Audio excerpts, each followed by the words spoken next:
췌장암은 조용히 드러나서 일찍 잡히는 병이 아닙니다. 아주 은밀하죠. 몸의 초기 경고 신호를 교묘하게 피해갑니다.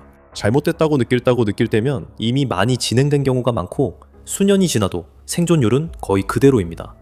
100명 중 살아남는 환자는 극소수입니다. 통계적으로 6개 중 5개의 총알이 든 러시안 룰렛과 같습니다. 그러나 수십 년의 실패 끝에 연구자들은 췌장암 방어막을 뚫기 시작했습니다. 그들은 췌장암을 공략할 수 있는 대상으로 전환했습니다. 또한 그 은밀한 작동 방식 안에서 찾아낸 것이 모든 것을 바꿨습니다. 췌장암은 가장 치명적인 질병 중 하나입니다. 현대의학이 바이러스와 싸우고 암 생존율을 높이는데 큰 진전을 이루었지만 췌장암은 여전히 풀리지 않은 미스터리로 남아있습니다. 의사들이 약물로 뚫을 수 없는 요새와도 같았죠. 현대의학의 발전에도 불구하고 췌장암의 전체 생존율은 매우 낮습니다. 현재 생존율은 겨우 13%에 불과합니다. 췌장암은 주요 암 중에서 생존율이 가장 낮습니다. 선진국에서 2017년에 진단된 모든 암의 평균 5년 생존율은 70%였습니다. 그리고 사망은 더 나빠집니다. 대부분의 췌장암은 이미 너무 늦은 시점에 발견되기 때문입니다. 이미 4, 기까지 전이된 경우가 많습니다. 실제로 췌장암 환자의 5명 중 4명 이상이 이 단계에서 진단받습니다. 전이성 췌장암의 5년 생존율은 단 3%에 불과합니다. 환자 100명 중 3명만이 살아남는 셈이죠. 도대체 무엇이 이렇게 치명적으로 만드는 걸까요? 췌장암이 치명적인 이유는 작동 방식, 위치, 면역 반응, 증상 등 모든 면에서 악조건이기 때문입니다. 췌장 종양은 몸 깊숙한 곳에 위치해 있기 때문에 눈에 띄는 증상을 거의 일으키지 않습니다. 췌장 종양은 다른 장기나 부위로 퍼질 때까지 겉으로 드러나지 않고 환자가 느끼는 증상도 거의 없습니다. 췌장암은 빠르고 조용하게 진행되기 때문에 조기에 발견할 수 있는 선별 검사도 없습니다. 보통 환자들은 암이 이미 퍼진 후에야 첫 증상인 황달과 복통을 느끼게 됩니다. 그때쯤이면 생존 가능성은 거의 없습니다. 췌장암은 그 자체의 구조 때문에 신체의 조기 경고 시스템을 억제하여 사실상 치료가 불가능하게 만듭니다. 지금까지 의사들은 췌장암에 대한 신체의 반응에 항상 의문을 가졌습니다. 왜냐하면 대부분의 환자들에게서 거의 아무런 반응이 없었기 때문입니다. 의사들은 환자들의 면역 체계가 왜 제대로 작동하지 않는지 이해하지 못했습니다. 암세포가 퍼져도 T세포가 저항하지 않았습니다. 연구자들은 실제로 췌장 종양이 당 단백질로 자신을 건강한 세포처럼 위장한다는 사실을 발견했습니다. 이 당 코팅은 면역 체계의 공격을 멈추라는 신호를 보내 종양세포가 눈앞에 있어도 들키지 않게 합니다. 가장 흔한 형태의 췌장암인 PDAC는 어느 정도 면역 반응을 유발할 수 있지만 T세포는 여전히 종양에 침투할 수 없습니다. 췌장암 세포의 구조에는 이들을 막을 수 있는 유일한 것을 차단하는 무언가가 있습니다. 하지만 이제 암의 암호가 풀리면서 치료가 어려웠던 암에도 새로운 발전이 다가오고 있습니다. 췌장암을 이기기 위해 과학자들은 암이 만들어내는 콘크리트 벙커를 뚫고 들어갈 방법을 찾아야 했습니다. 이 벙커는 섬유성 기질이라고 불리며 과학자들이 거의 뚫을 수 없다고 생각했던 강화된 벽입니다. 췌장암이 자라면서 주변 세포들을 장악합니다. 돌연변이 암세포는 주변 조직을 손상시킵니다. 그 결과 몸의 상처 치유 모드가 활성화되어 종양 주위에 흉터 조직이 형성됩니다. 췌장관선암, PDX, 유서기질이라는 방패를 사용하며 이 기질은 다른 대부분의 암을 둘러싼 조직보다 훨씬 밀도가 높습니다. 어떤 이유에서인지 췌장관선암, PDAC에는 매우 섬유질이 많은 조직 장벽을 만들어 대부분의 암 치료제가 암세포에 도달하지 못하게 막습니다. 최악의 보안 울타리 역할을 하는 것 외에도 이 경성기질은 또 다른 문제인 내부 유체 압력을 만듭니다. 종양세포는 물을 끌어들이고 흡수하는 친수성 당을 만들어 종양의 일부가 부풀어 오르게 합니다. 하지만 종양은 밀집된 기질이 막아 내용물을 빼내거나 바깥으로 팽창할 수 없습니다. 이것은 콘크리트 껍질 안에 있는 풍선에 물을 채우는 것과 같습니다. 팽창할 곳이 없기 때문에 세포와 혈관에 내부 압력이 가해집니다. 의사들이 그 장벽을 우회할 방법을 찾는다 해도 기질이 만들어내는 압력 때문에 약을 전달할 혈관이 물리적으로 눌려 막혀버립니다. 그때가 되면 항암 화학요법은 승산이 없습니다. 췌장 종양에 약을 투여하는 건 스파게티를 벽에 던져 통과하길 바라는 것과 비슷합니다. 이 모든 이유로 인해 기존의 췌장암 치료법은 고통스럽고 대부분 쓸모가 없었습니다. 의료계는 다른 방법, 더 나은 무언가를 찾아야 했죠. 그때 등장한 것이 난리르폭스입니다. 전통 항암 화학요법은 암세포뿐 아니라 모든 세포를 공격합니다. 항암 화학요법은 생물학적 용단 폭격과도 같습니다. 도달할 수 없는 질병에 사용될 경우 췌장 종양은 치료하지 못한 채 몸의 많은 정상 조직만 파괴하게 됩니다. 종양학자 사믹 로이 초우드 허리 박사는 최고의 항암 화학요법도 평균적인 효과는 약 6개월에 불과하며 때로는 몇 주 또는 몇 달밖에 되지 않는다고 말했습니다. 가족들이 상황을 파악하기에도 턱없이 부족한 시간입니다. 하지만 날리르폭스는 더 똑똑하고 표적화된 접근법을 사용합니다. 이 약은 암의 은밀함을 역이용합니다.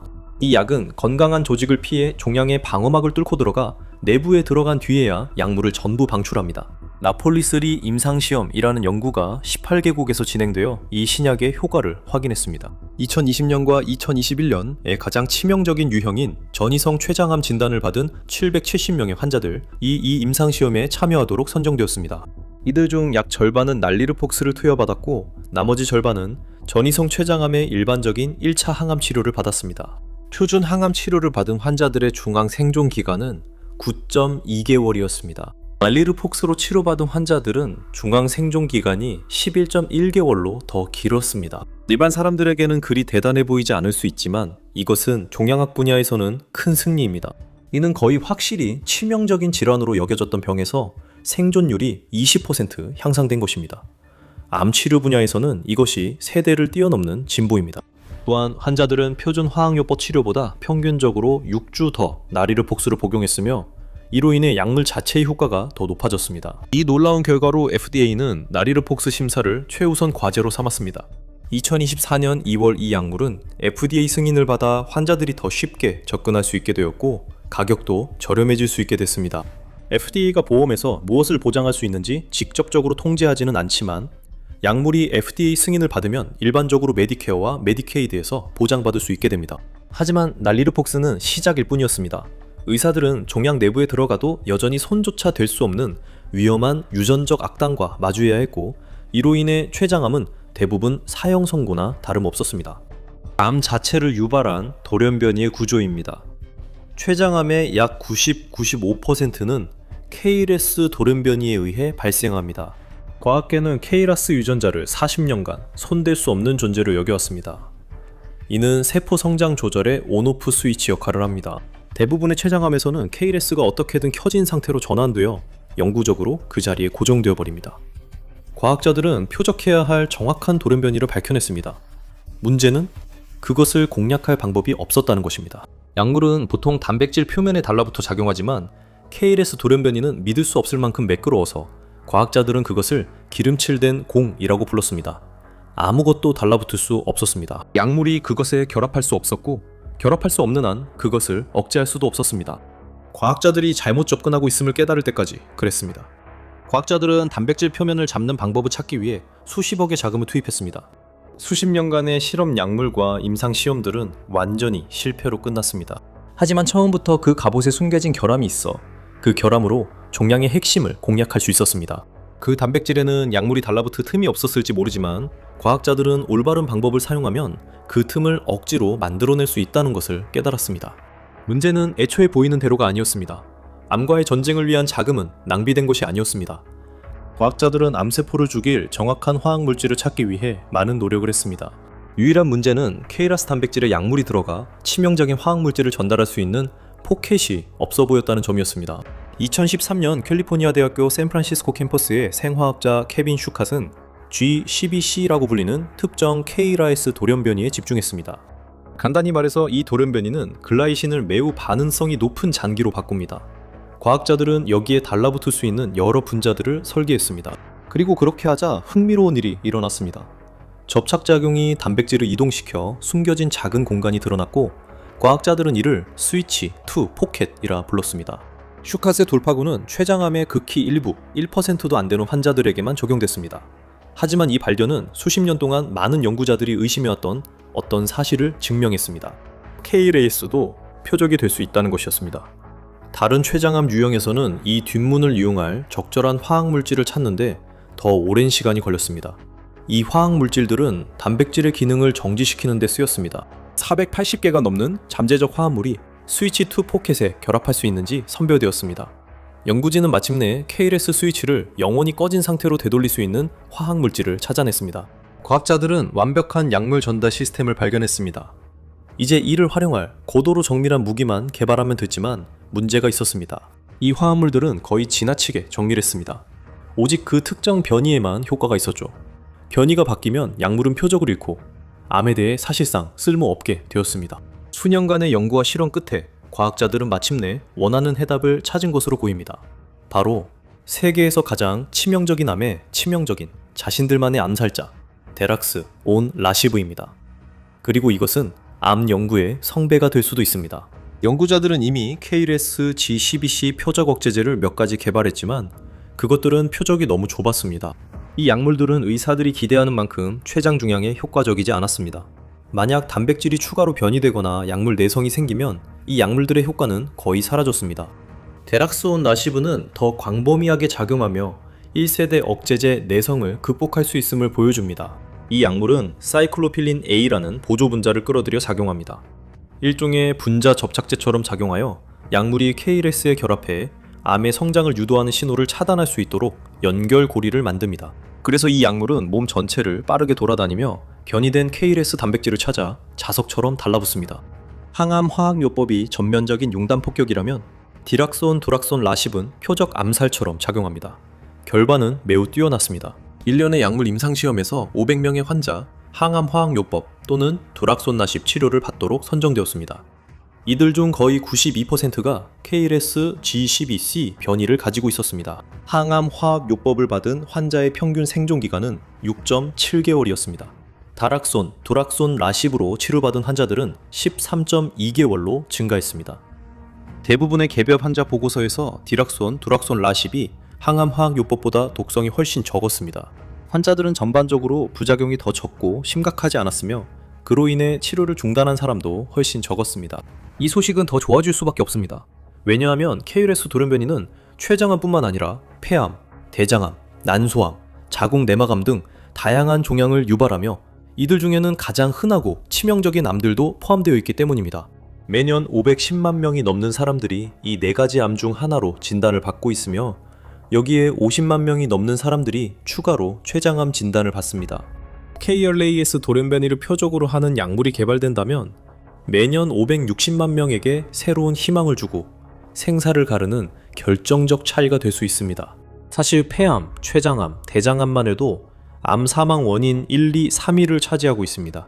KRAS G12C의 미스터리 해결은 췌장암뿐 아니라 KRAS로 발생하는 모든 암 환자에게 희망을 줍니다.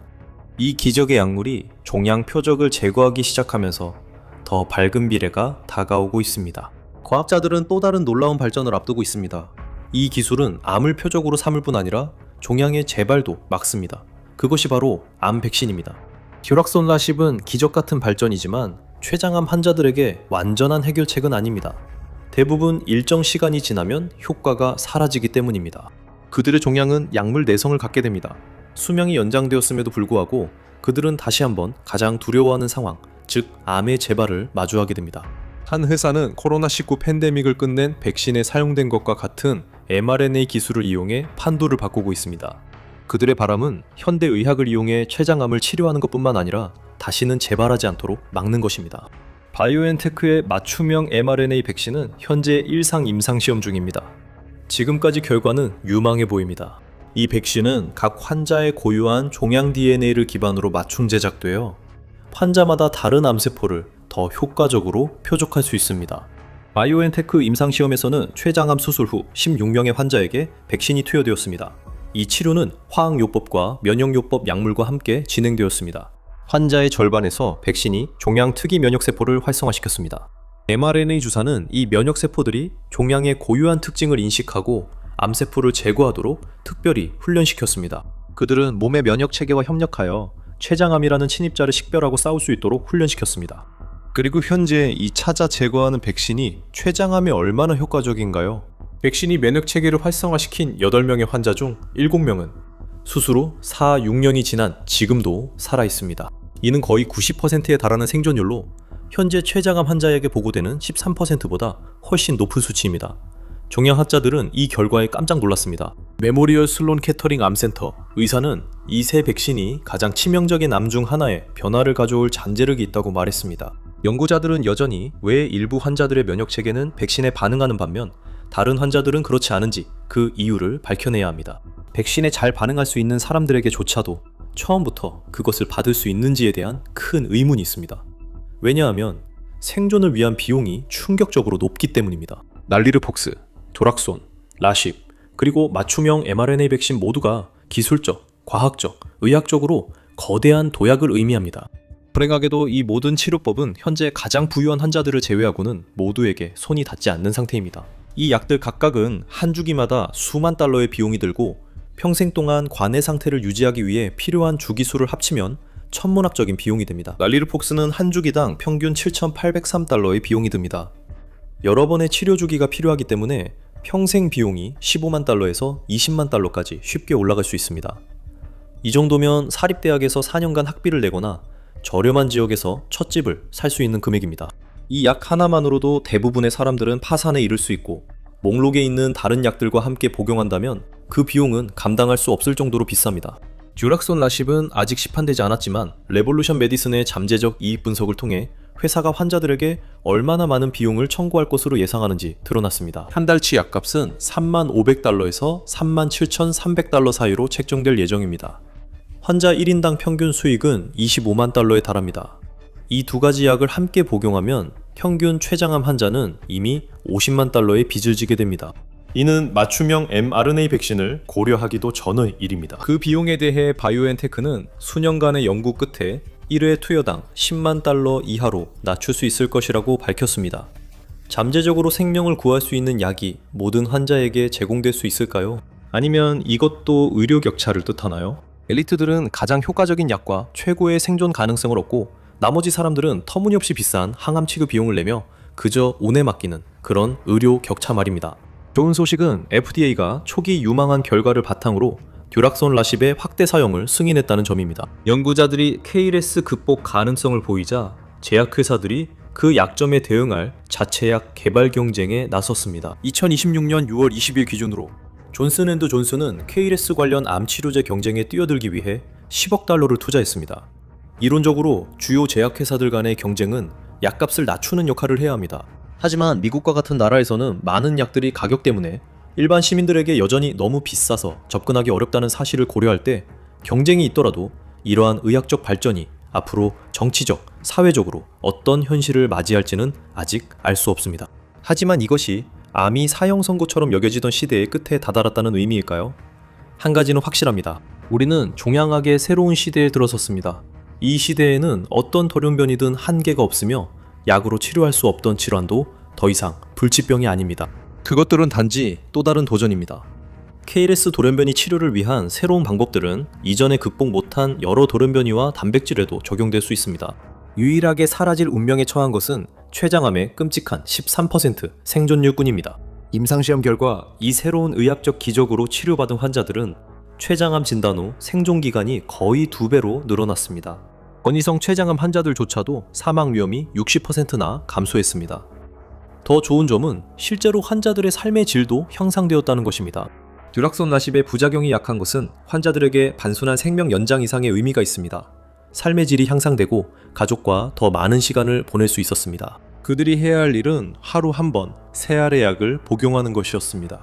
과거에는 고통스럽고 힘든 항암 치료를 받으면서 사랑하는 사람과 몇 달만 더 함께 있기를 바랐던 가족들이 이제는 새로운 희망을 갖게 되었습니다.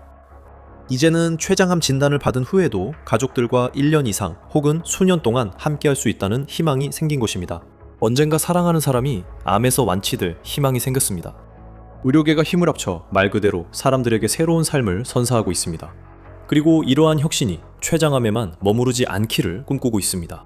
약물로 공략할 수 없다고 여겨졌던 암의 코드를 풀어내는 것이 인류가 경험한 가장 치명적인 암들을 치료하는 첫걸음이 될 수 있습니다. 오늘날 개발되고 있는 새로운 약들은 매년 대도시 하나를 가득 채울 만큼 많은 사람들의 생명을 구할 수 있습니다. 의학 발전이 어떤 기적을 가져올지 아무도 모릅니다. 이런 돌파구는 시간을 벌지만 운명은 막을 수 없습니다. 이를 매일 마주하는 사람들은 놀라운 교훈을 얻었습니다. 의사들이 환자들이 죽음에 대해 알았으면 하는 점을 다룬 콘텐츠에서 더 알아보거나 이 영상을 시청하세요.